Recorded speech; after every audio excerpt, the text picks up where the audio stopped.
Welcome to all of you.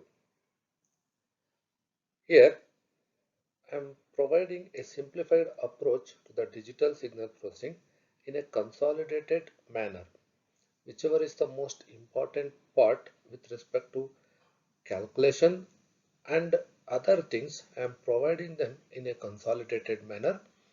So two lectures will be made on this, and this is the first one of them. Let us start with the DFT. So we must know the definitions for the DFT as well as the IDFT and the parameters that are involved in them. So DFT is defined by x of k is equal to summation n is equal to 0 to n minus 1 x of n omega n nk for all the values of k from 0 to n minus 1. This is going to make a conversion of the time domain representation into the frequency domain representation. The parameters: x input sequence in time domain, capital letter X output sequence in frequency domain, capital letter N length of the sequence, small letter n and k are the sequence numbers, then omega n or Wn is the twiddle factor. So twiddle factor is a complex factor that can be represented in the exponential format and further with the cos and the sine terms. Similarly, we can have a definition for inverse DFT, which is going to convert from frequency domain to the time domain representation, given by x of n is equal to 1 by n summation k is equal to 0 to n minus 1 x of k wn minus nk. So the 1 by n is known as the scaling factor, and the twiddle factor remains the same with cosine and the sine terms with an inverted the sign in between them with respect to the DFT comparison.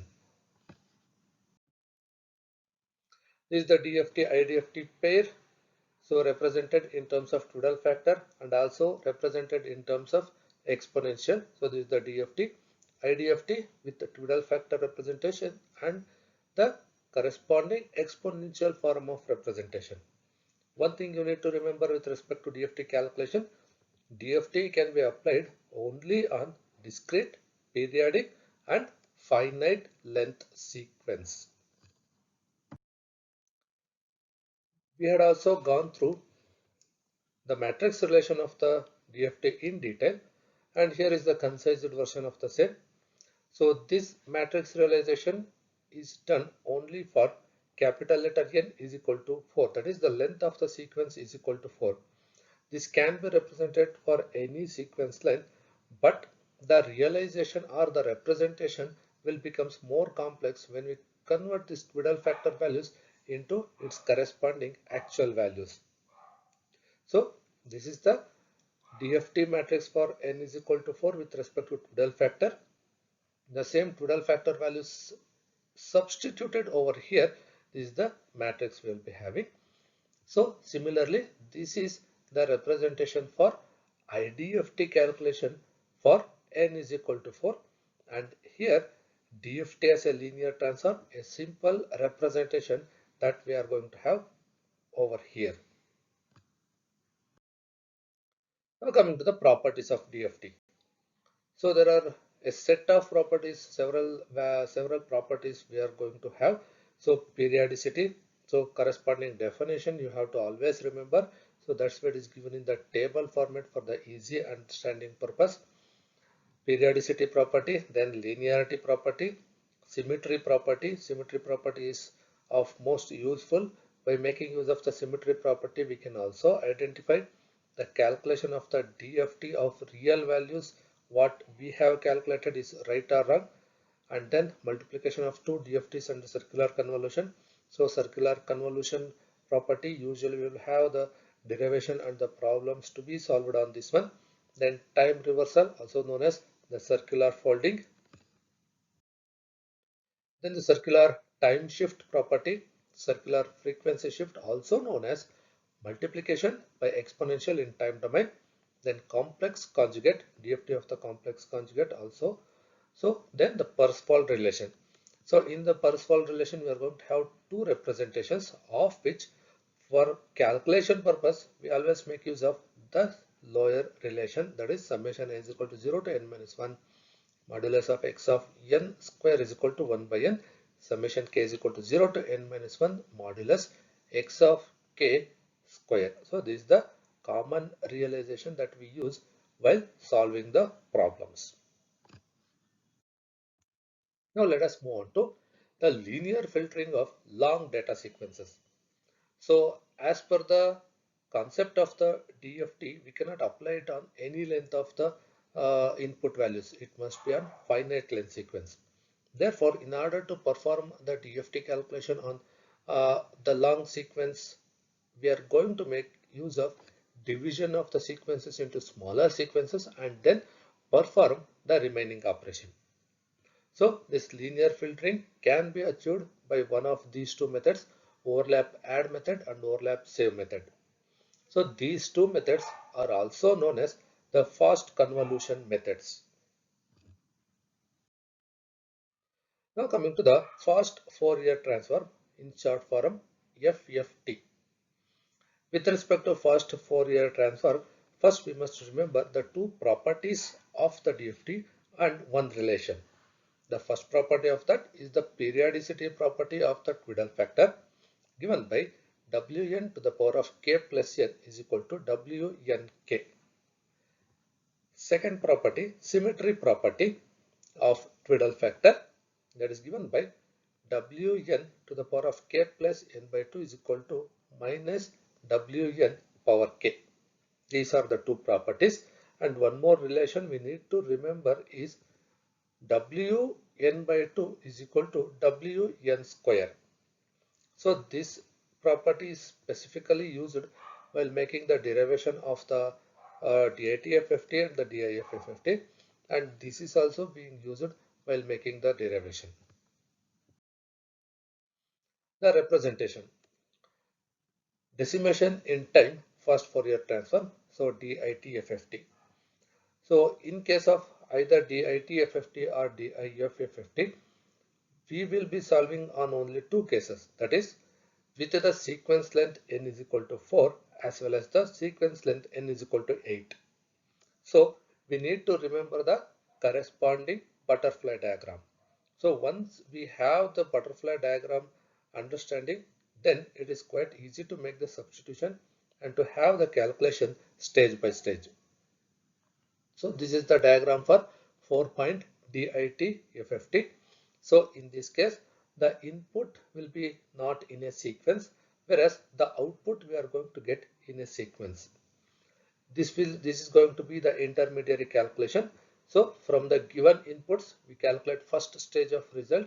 Using the results in the first stage, we are going to calculate the final stage of the result.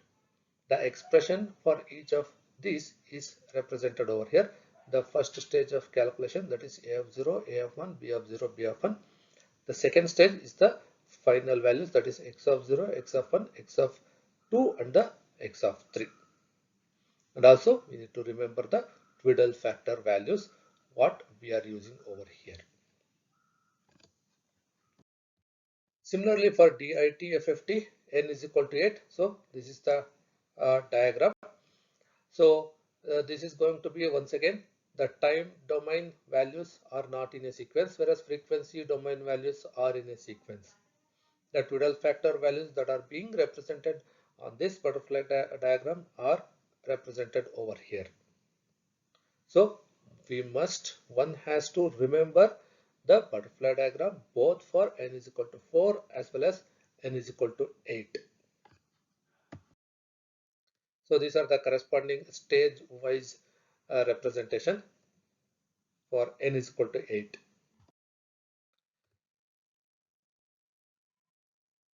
Now coming to the radix 2, the inverse FFT calculation. So this is going to be the inverse DIT FFT calculation. Inverse DIT FFT in the sense frequency domain values will be known for us and time domain values we are calculating. Therefore, these are the frequency domain values.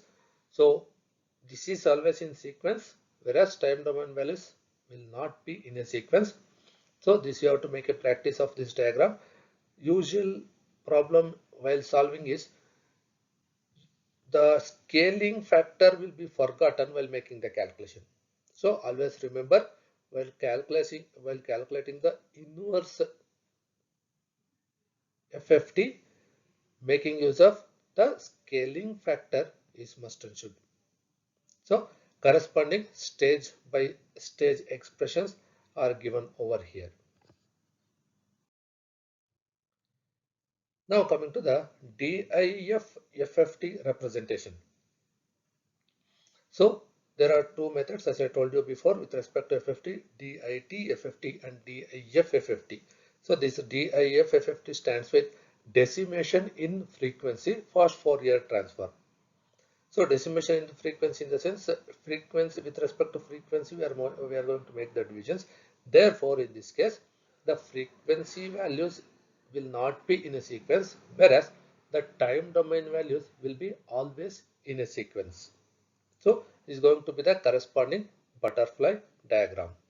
So take care that the butterfly diagrams for inverse DIT-FFT as well as the forward DIF-FFT appears similar, but don't make any confusion while making the representation as well as the solution. You must make a clear differentiation between these two.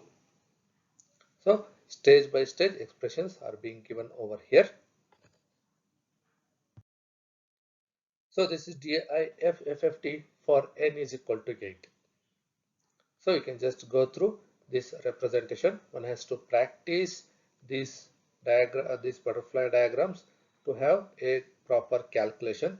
So always take care of representation of the Twiddle factor positions and also the related expressions. These are the stage by stage expressions for DIF FFT for n is equal to 8. So this is the end of the first lecture with respect to the simplified view of the DSP. I will come with one more lecture with respect to this. Thanks for joining.